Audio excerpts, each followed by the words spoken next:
মমতা ব্যানার্জি কোনোদিন মা ডাক শুনতে পেল না। আয় হায়, মমতাদি কোনোদিন মা হতে পারবে না, এইটা কোনোদিন শুনতে পারলাম আমরা।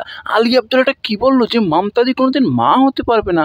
আয় হায় মমতাদি, এটা তোমাদের কি বললো দিদি? পুরো ভিডিওটা দেখুন, পুরো ভিডিওটা দেখলে একেবারে জলের মতো পরিষ্কার। পুরো ভিডিওটা দেখবেন, মজা পাবেন, ধামাকা মজা পাবেন।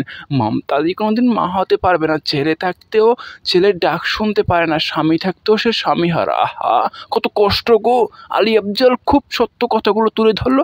দেখুন পুরো ভিডিওটি দেখে আপনাদের মন্তব্য জানাবেন। আগে পুরো ভিডিওটি দেখুন পুরো ভিডিওটি। তুমি তো মাথা গুঁজতে গেছিলে, কে বলেছিল তোমাকে হাম্পিং ডাম্পিং এর দলে মাথা গুঁজতে? ইয়াদ করো মমতা বাবু, ইয়াদ করো মমতা খালা, ইয়াদ করো মমতা আপা। তুমি যখন তোমার কালীঘাটের বাড়িতে বাজপেয়ী যখন গেছিল, তোমার মা বাজপেয়ী পাশে বসলো, তুমি বাজপেয়ীকে প্রণাম করলে, বললে আমার বাবা নেই, বাজপেয়ী আমার বাবা। বাজপেয়ী বলল আজ থেকে মমতা আমার বেটি।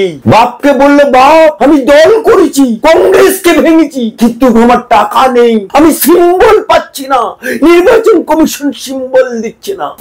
প্রয়াত অজিত পাঁজা, মুকুল রায়, প্রয়াত অজিত পাঁজা বেঁচে আছে এখনো। মুকুল রায়, সঞ্জয় বক্সি, পঙ্কজ ব্যানার্জি, প্রয়াত আকবর আলী খন্দেকার দিল্লিতে গিয়ে অটল বিহারী বাজপেয়ীর কাছে রেকমেন্ডেশন হলো। কি ছবিটা এঁকেছিল অজিত পাঁজা, জোড়া ফুল, বাজপেয়ী বসে থেকে জোড়া ফুল আঁকা হয়েছিল।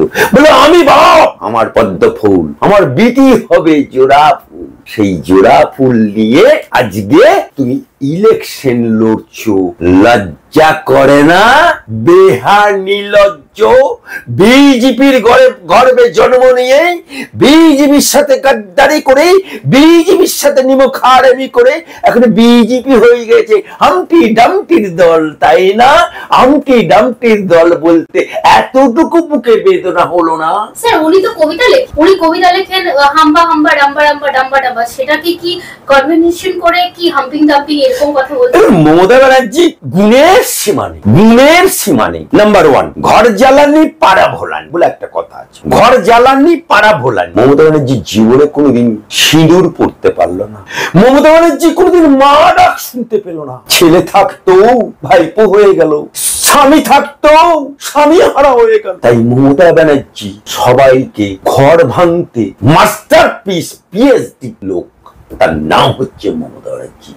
এই জন্যই কংগ্রেস ভেঙেছে, এই জন্যই তৃণমূল কাটচাপ করেছে, এই জন্যই সিপিএম ভেঙেছে। আপনি বলুন, আপনাকে একটা, উনি কংগ্রেসের সাথে ঘর করেছে, তাহলে কংগ্রেসকে ভেঙেছে। উনি বিজেপির সাথে ঘর করেছে, বিজেপিকে ভেঙেছে। উনি কংগ্রেসের মানস ভূঁইয়াকে সভাপতি, তাকে নিয়ে এসছে। সওগাত মোল্লা, তাকে নিয়ে এসছে সিপিএম থেকে। রেজ্জাক মোল্লা, তাকে নিয়েছে সিপিএম থেকে। আপনি নকশাল দোলা সেন, তাকে নিয়ে এসছে। উনি বাক্ত বোস, নকশাল, তাকে নিয়ে এসছে। উনি কার ঘর ভাঙেনি? আবার উনি কবিতা লেখেন এপং ওপং ঝপং। তাই কবিতা থেকে শুরু করে ঘর ভাঙানি থেকে শুরু করে উনার গুণের সীমা নেই। উনি 70 বছর কেন 80 বছর পর্যন্ত উনি গুণের ছটকা বাংলার মানুষকে দেখিয়ে দিয়ে যায়। দেখলেন আমাদের এই মমতাদির পুরো ভিডিওটি দেখলেন যে মমতাদিকে নিয়ে আলী আফজাল কত সুন্দর সুন্দর কথা তুলে ধরেছেন। আমাদের মমতাদি কি বলবেন? আপনি কি বলবেন? ওনার কিছু বলার নেই, কারণ উনি এখন এখানে একজন একটা ফটো, আর কিছুই নয়। ওনার সুন্দর বক্তব্য আমরা পরে শুনে নেব। তার আগে আপনারা আমার চ্যানেলটি সাবস্ক্রাইব করে আমাদের পাশেই থাকুন। নতুন মজার ভিডিও পাওয়ার জন্য আমাদের চ্যানেলটি সাবস্ক্রাইব করে আমাদের পাশেই থাকুন। আপনাদের জন্য কোনো ব্রেকিং নিউজ আজকের পর থেকে আমি দেবো না। আজকের পর থেকে আপনাদের শুধু ফানি ভিডিও দেবো, কেননা ব্রেকিং নিউজ চালে পর আমার 2-3টে ভিউসে ও আমি করছি না।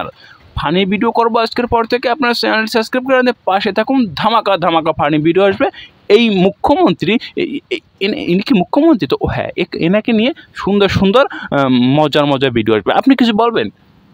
উনি তো কিছু বলতে পারবে না, সরি। তো চ্যানেলটি সাবস্ক্রাইব করে আমাদের পাশেই থাকুন।